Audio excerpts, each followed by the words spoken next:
The Galactic Survival Academy didn't just teach survival. It taught you how to cling to life by your fingernails while the universe actively tried to kill you. And if you graduated from Instructor Krelak's advanced course, you could supposedly survive anywhere in the known galaxy. Krelak stood at the front of the lecture hall, all four arms crossed in what could only be described as maximum disapproval. His reptilian scales caught the light as he surveyed his newest class, with the enthusiasm of someone about to perform dental surgery on themselves. "I have trained warriors," Krelak announced, his voice like gravel in a blender. "I have trained explorers. I have trained the Emperor's personal guard. I have survived 17 death worlds, including one that was literally just lava everywhere, not a single solid surface." He paused for dramatic effect. "And now, apparently, I'm training a human." All eyes turned to Jackson Murphy, who was sitting in the back row with his quorant, feet up on the desk, eating what appeared to be a sandwich. He waved cheerfully with his free hand. "Hey there. Call me Jack. Anyone want half a turkey club?" Thrin, the insectoid student in the front row, rotated all 6 of his eye stalks backward to stare at the human. His mandibles clicked nervously. "Is he always like this?" he whispered to the student next to him. That student was Podo, a translucent, gelatinous being who rippled with anxiety. "I read the human files. Apparently, yes. They're all like this. Every single one of them. Fascinating and horrifying," contributed Norax from the corner. The crystalline life form refracted light in annoying directions as he spoke. "Of course, my species requires no food whatsoever, so this entire course is merely academic for me. I'm just here for the credentials." "Nobody asked, Norax," said Podo. Krelak's tail slammed against the floor, which was his version of banging a gavel. "Enough. Since you're all so chatty, let me tell you about your final examination." He pressed a button, and a hologram of a planet appeared. It looked exactly like what you'd expect from a planet nobody wanted to visit. Gray, rocky, with atmospheric storms that suggested the weather had anger management issues. "Planet designation NGEX-7, Krelak continued. "The acronym stands for Nothing Grows, Extreme Conditions Don't Bother. The official galactic survey classified it as barely survivable with a habitability rating of 0.003. For context, the inside of a black hole has a rating of 0.001. Thrin's antennae drooped. "That's where we're going?" "For 72 hours, Krelak confirmed with what might have been a smile, though it was hard to tell with all the teeth. "You'll each receive standard survival gear, but here's the important part, so listen carefully. NGEX-7 has literally nothing edible on it. Nothing." The xenobiology teams spent 3 months cataloging the planet. Every sample came back as either toxic, indigestible, or just plain rocks. "You will survive on your emergency rations, your wits, and your training." "What if we run out of rations?" asked Podo, already calculating the worst-case scenarios. "Then you learn what hunger really feels like," Krelak said cheerfully. "Character building. The Empire's finest soldiers have completed this challenge. If you can't handle 3 days of discomfort, you don't deserve to graduate." Jack raised his hand. Krelak's eye twitched. "What, Murphy?" "Quick question. When you say nothing edible, is that a legal classification or more like an opinion?" The entire class went silent. Krelak's scales shifted to a darker shade, which his species did when experiencing profound irritation. "It's a scientific fact, Murphy. Verified by xenobiologists, chemists, and survival experts with decades of experience. The planet is a barren wasteland. The only thing you'll be eating is whatever you pack in your bag." "Cool, cool," Jack said, taking another bite of his sandwich. "Just checking." Krelak stared at him for a long moment, then turned back to the hologram. "You deploy at dawn. I suggest you all get some rest. You're going to need it." As the class filed out, Thrin sidled up to Jack in the hallway. "You're not planning something stupid, are you?" Jack grinned. "Define stupid." "Anything that involves ignoring the instructor's explicit warnings about planetary toxicology." "Then no," Jack said. "I'm planning something smart." Thrin's antennae quivered with doubt. Somehow that's even more concerning. Dawn on NGEX-7 came in shades of gray and disappointing. The transport ship hovered over the designated drop zone while Krelak gave his final briefing, pacing back and forth with the energy of a drill sergeant who'd had way too much caffeine. 72 hours, he announced, holding up 3 of his 4 arms with fingers extended. "That's 3 days, 3 rotations of this miserable rock. You will each be dropped. At different coordinates, approximately 10 kilometers from this extraction point. You have your survival packs, your emergency beacons, and your pride. Try not to lose all three. He tapped a claw on a datapad. Your packs contain standard gear, shelter material, water purification tablets, fire starter, basic tools, and most importantly, your emergency rations. 12 nutrition bars rated for 500 calories each. That's 6,000 calories total. If you're smart, you'll ration them carefully. What if there's an actual emergency? Poto asked, his gelatinous form quivering with pre-drop anxiety. Then you activate your beacon and admit defeat, Krelak said. There's no shame in recognizing when you're about to die. Well, there's some shame, but you'll be alive to feel ashamed, which is preferable. Norax flickered with self-satisfied light. As I mentioned, my species doesn't require caloric intake. I'll be meditating on the nature of existence while the rest of you suffer. Nobody cares, Norax, Thrin muttered. Krelak moved down the line, making eye contact with each student. When he reached Jack, he stopped and leaned in close. Murphy, human, let me be absolutely clear about something. I'm listening. This planet has been surveyed by professionals. The Galactic Survey Corps sent their best xenobiologists. They tested every plant, every insect, every microorganism. Everything came back with the same result: toxic, indigestible, or nutritionally void. Do you understand what I'm saying? Jack nodded thoughtfully. You're saying that according to official Galactic Survey standards, nothing here meets the classification of edible. Exactly. And the Galactic Survey uses what criteria for edibility? Universal standards or species-specific? Krelak's tail twitched. Universal baseline standards that account for the broadest possible range of biochemistries. The standards are very thorough, but not human-specific. Humans are part of the galactic community now, Murphy. Your biochemistry was included in the latest survey updates. This planet is not edible for humans either. Stop looking for loopholes. Jack held up his hands innocently. Just making sure I understand the parameters of the challenge, sir. Wouldn't want to accidentally violate any rules. The only rule is survive, Krelak growled. And try not to make me regret accepting Earth into the Academy program. Too late for that, I'm guessing. Krelak didn't answer. He just moved back to the front of the transport. First drop in 30 seconds. Thrin, you're up. One by one, the students descended to the planet's surface via individual drop pods. Thrin went first, his 6 legs already trembling. Poto went next, leaving a trail of nervous secretions on the floor. Norax descended in a shower of refracted light, somehow making even a drop pod exit look pretentious. Finally, it was Jack's turn. Remember, Murphy, Krelak said as the humans stepped into the pod. Nothing edible. You have 12 nutrition bars. Make them last. Jack gave him a thumbs up, which Krelak had learned was a human gesture of acknowledgement. Got it. Nothing edible. 12 bars. 72 hours. See you on the other side, Instructor. The pod sealed and dropped. Krelak watched the pod's trajectory on his monitor until it landed safely in Sector 7. Then he settled into his observation chair with a cup of bitter root tea and prepared to watch his students suffer for 3 days. It was his favorite part of the job. Computer, he said, display all student vitals and beacon locations. 5 signals appeared on his screen, each representing a student scattered across the planet's surface. All vitals looked normal. All beacons were active. Now we wait, Krelak muttered to himself, and we see who breaks first. He was betting on the human. They always looked so confident, but 3 days without proper food had a way of humbling even the most cocky species. Humans might have impressed the galaxy with their weird tolerance for poison and their bizarre omnivorous diets, but they couldn't eat rocks. And NGEX-7 was basically just rocks. Krelak took a sip of his tea and smiled. This was going to be educational. Hour 6 was when the complaining started. Thrin had found a small cave formation and immediately set up shelter, because that's what the manual said to do first.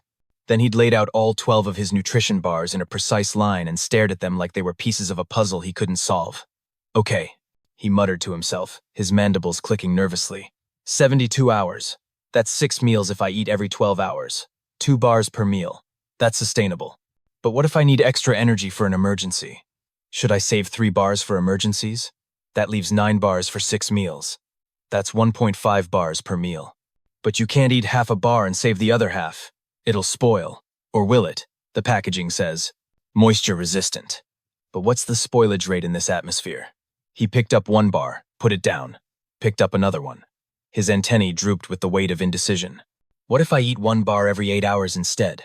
That's 9 meals total, but that's only 450 calories per meal.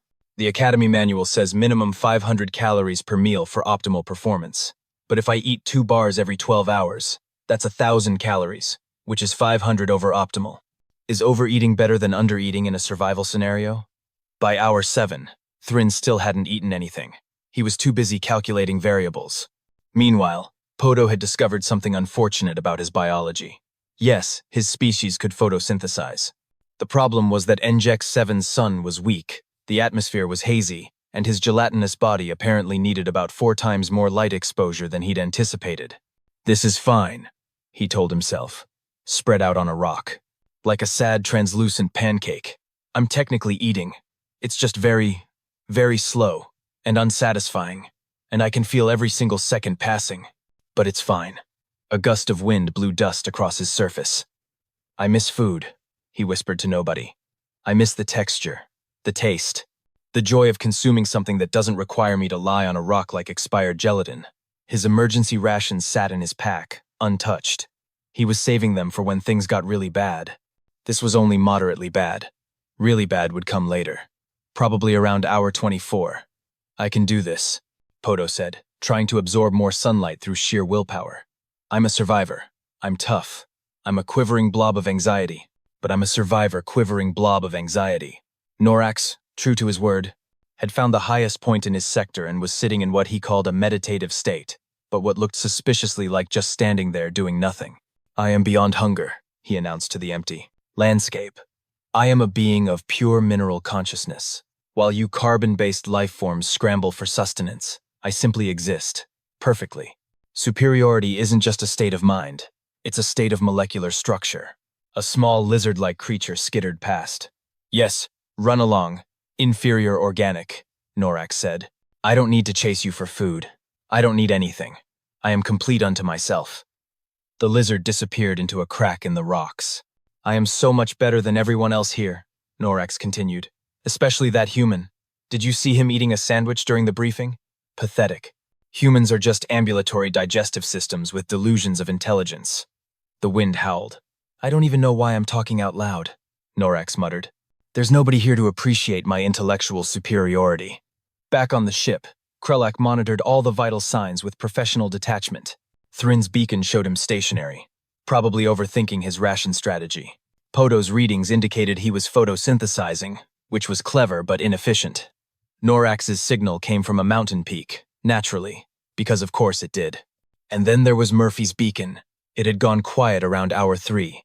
Not offline, just quiet. No movement, no distress signal, minimal vital activity. The human had probably found shelter and was conserving energy, which was actually the smart play. Krelak nodded approvingly.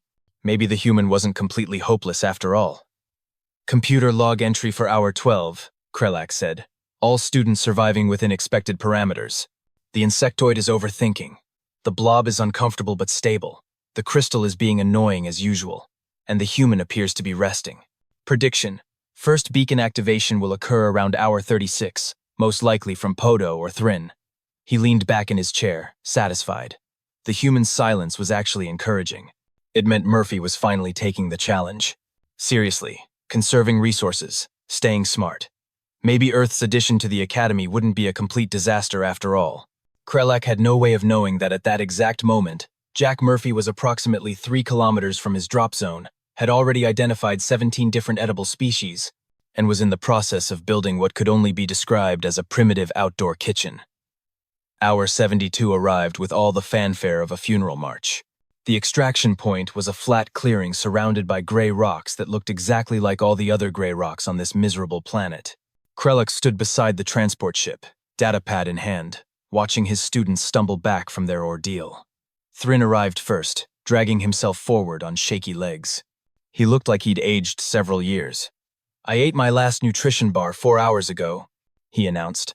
I calculated everything perfectly, but I didn't account for the psychological stress of watching my food. Supply diminish. I may never make a decision again.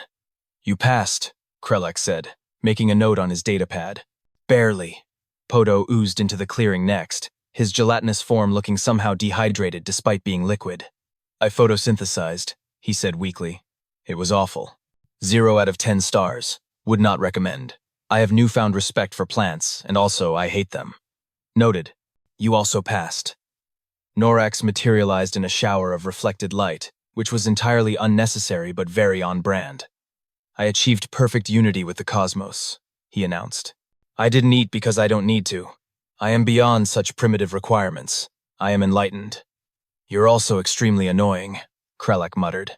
But you passed. 3 students accounted for, 2 remaining. The 4th student, a quiet mammalian creature named Rilka who nobody had paid much attention to, shuffled in looking exhausted but intact. She'd apparently spent the entire 3 days in a hole, eating her rations, one at a time and sleeping. Simple, effective, boring. She passed. That left Murphy. Krelak checked his chronometer. Hour 72 and 15 minutes. The human was cutting it close, but his beacon showed him approaching from the east. Finally, Krelak said, I was beginning to think the human had actually starved to death and was just too stubborn to activate his emergency beacon. I wouldn't put it past them, Poto muttered. Then they saw him. Jack Murphy came strolling over the ridge like he was returning from a weekend vacation. His hair was messy, his uniform was dirty, but he looked energetic, healthy, well-rested. He was carrying multiple bags slung over his shoulders, and he was humming something that might have been a tune. Hey everyone, Jack called out, waving. Sorry I'm a bit late. Lost track of time. How'd it go for you guys? Thrin's antennae shot straight up. How did it go? Murphy, we just survived 3 days in a wasteland with minimal food. I'm pretty sure I'd have permanent psychological damage. How are you so chipper? Jack shrugged, setting down his bags with a heavy thunk. Oh, you know, made the best of it. Stayed busy. Actually had a pretty good time. Krelak's eyes narrowed. Murphy, did you cheat? Cheat? No, sir. I followed all the rules. Stayed on planet, used only my standard gear. Survived for 72 hours. All beacon protocols observed. Then why do you look like you just came back from a resort? Jack grinned. Well, I did find the planet pretty hospitable, actually. Turns out there's a lot to work with here if you know what you're looking for. Work with? Krelak's tail started twitching. Murphy, I specifically told you this planet has nothing edible. You did say that, yes, sir. So you ate only your emergency rations. Actually, no. I didn't eat any of my rations. Jack reached into one of his bags and pulled out a sealed pack of nutrition bars. All 12, completely untouched. Figured I'd save these for an actual emergency. The clearing went silent. Poto broke first. How are you alive? Oh, I ate plenty, Jack said cheerfully. Just not the rations. I ate the local cuisine. Krelak's scales shifted to a dangerous shade of dark purple. There is no local cuisine. There's nothing edible on this planet. See, that's where things get interesting, Jack said, reaching into another bag. Because I actually found 47 different edible things on this rock. Brought samples of most of them. Figured you might want to update your survey data. He started pulling items out of his bags and setting them on the ground like he was unpacking groceries. Dried purple plant matter, roasted yellow bulbs, what looked suspiciously like jerky, several sealed containers of liquids in various colors, something that might have been bread. That's impossible, Krelak said, but his voice had lost some of its certainty. I mean, it's right here, so I'm pretty sure it's possible, Jack said. Want me to?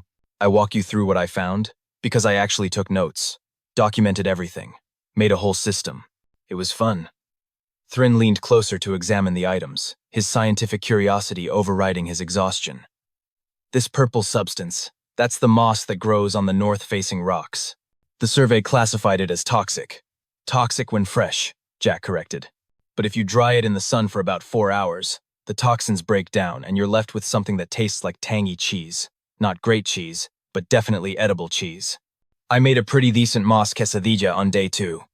Moss quesadilla, Poto repeated weakly. You made a quesadilla, Krelak said. On a planet with no edible food. I mean, clearly there's edible food, sir. I'm standing here having eaten it. That's kind of definitive proof. Jack was really getting into his presentation now, pulling out items with the enthusiasm of a cooking show host who'd had way too much coffee. Okay, so let's start with the basics, he said, holding up one of the yellow bulbs. These little guys, they grow underground near the water runoff areas. The survey team was right that they're technically acidic and would burn your mouth if you ate them raw.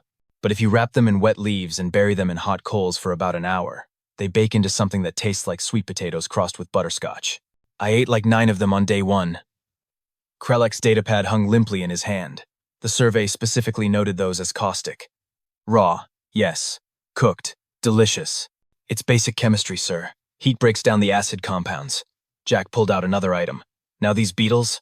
The aggressive ones with the pinchy mandibles that everyone was warned about? Thrin recoiled.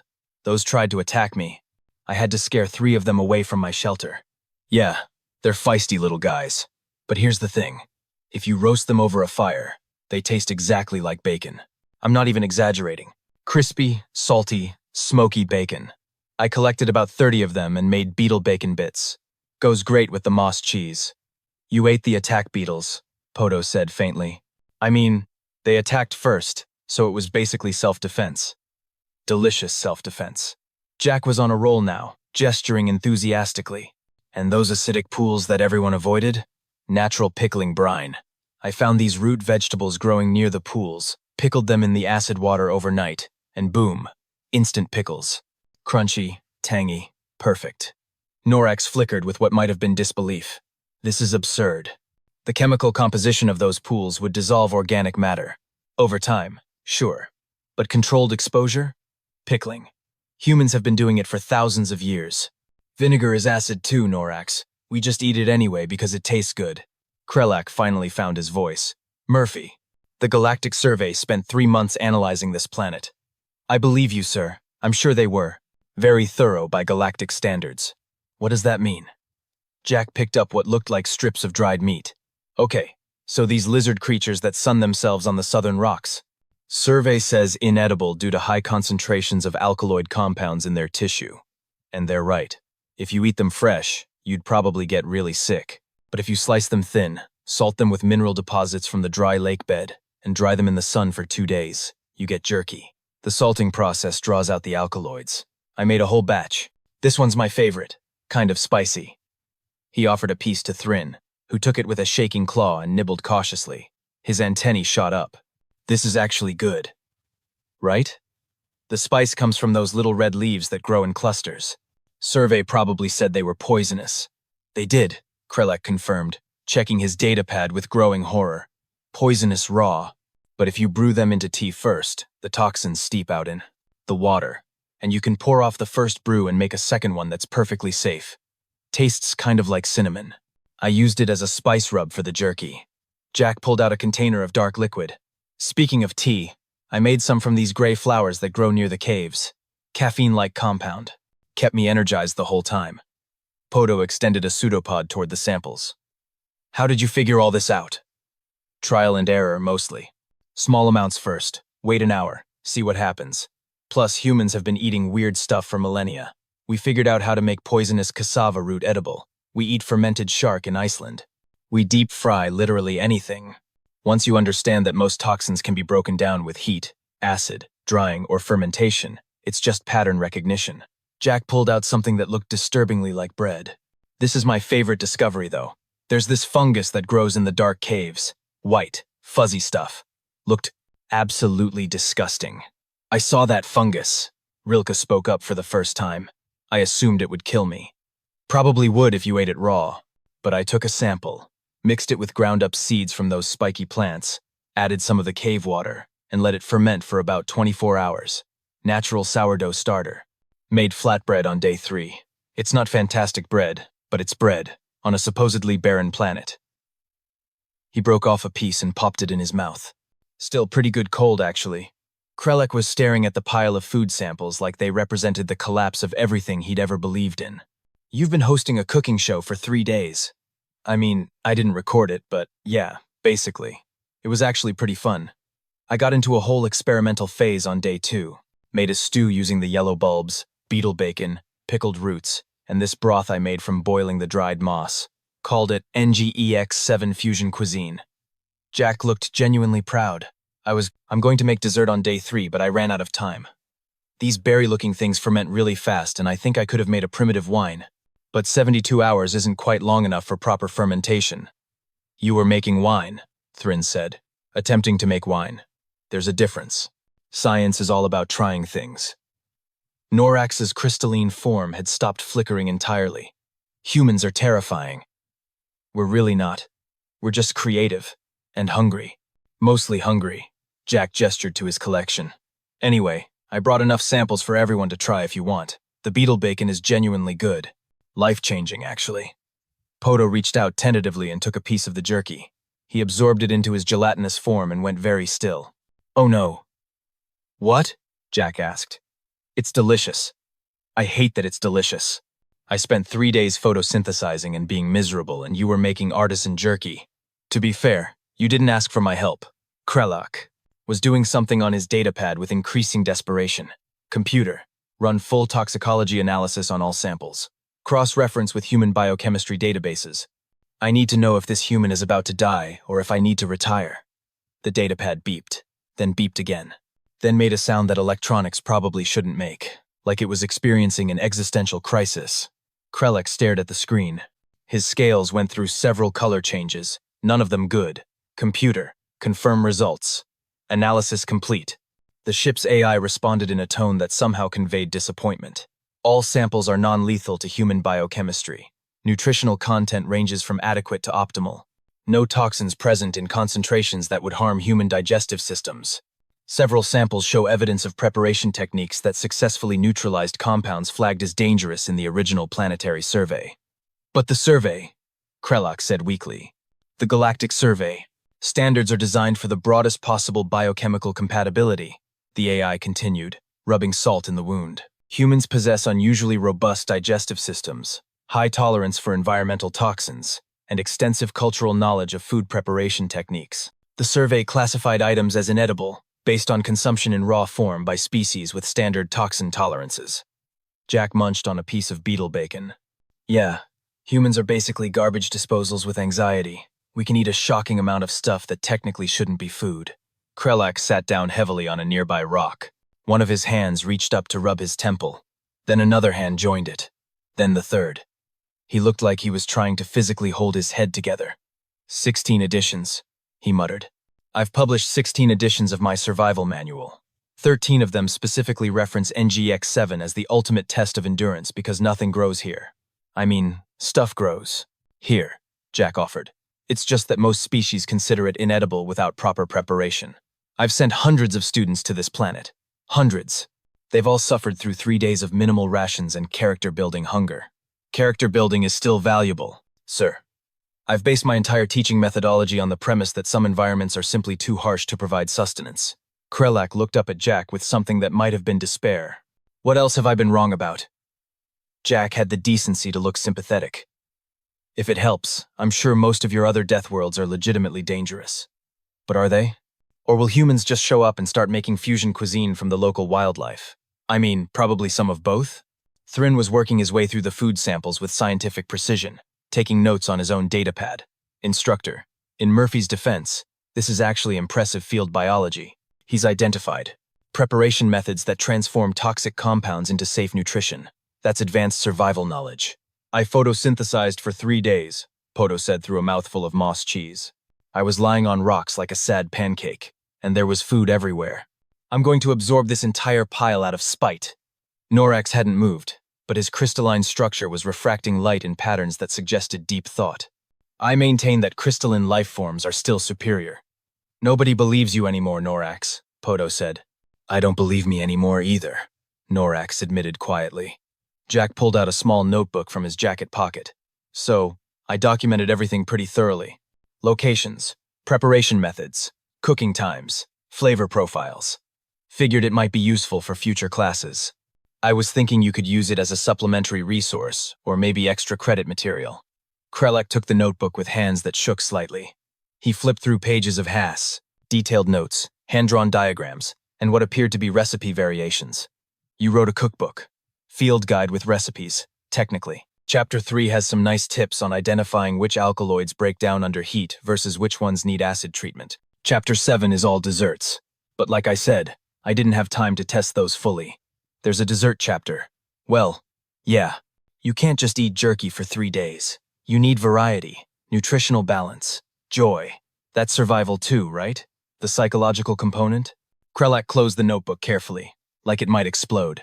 Then he pulled up his datapad again and started typing with all 4 hands. Computer. Update planetary database. NGEX-7 designation change from nothing grows. extreme conditions. Don't bother to numerous gastronomic elements exploitable preparation required. That's still NGX, Thrin observed, just different words. I'm aware, Krelek said tiredly. I'm trying to salvage something from this disaster. He typed a few more notes. New classification, human-approved buffet. Caution advised for species without robust digestive systems. Recommend consulting human preparation methods before consumption. Jack beamed. That's actually a really nice compliment, sir. Thank you. It wasn't a compliment, Murphy. It was acceptance of defeat. But Krelek's scales had shifted back to a more neutral color. He stood up, regaining some of his instructional composure. However, you did survive for 72 hours using only local resources and your training. You documented your findings thoroughly.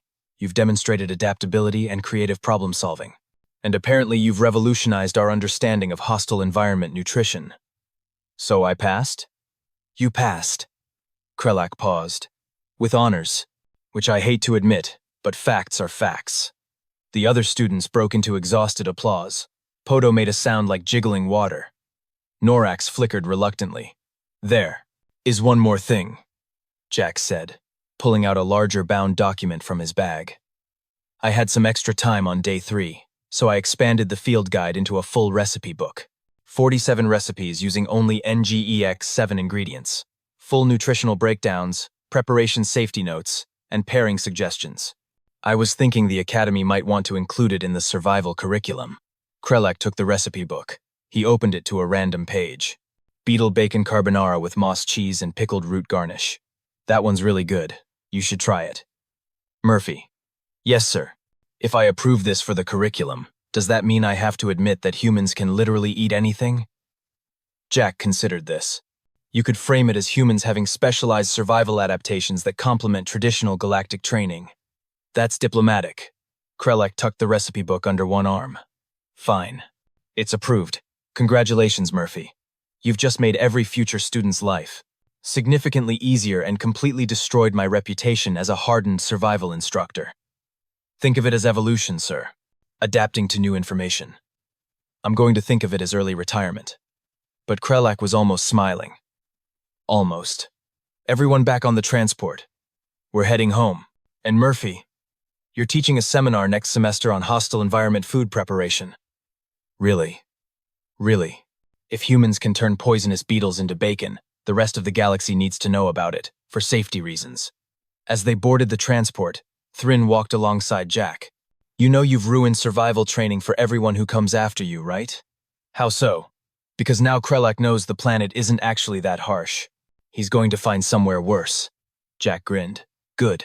I like a challenge. Humans are absolutely terrifying, Thrin muttered. From the pilot's seat, Krelak was already pulling up databases of death worlds, looking for something truly inhospitable. Somewhere with no water, no atmosphere, nothing but radiation and rocks. He paused on one planet's profile and shook his head. No, Murphy would probably figure out how to make rock soup. He was absolutely right.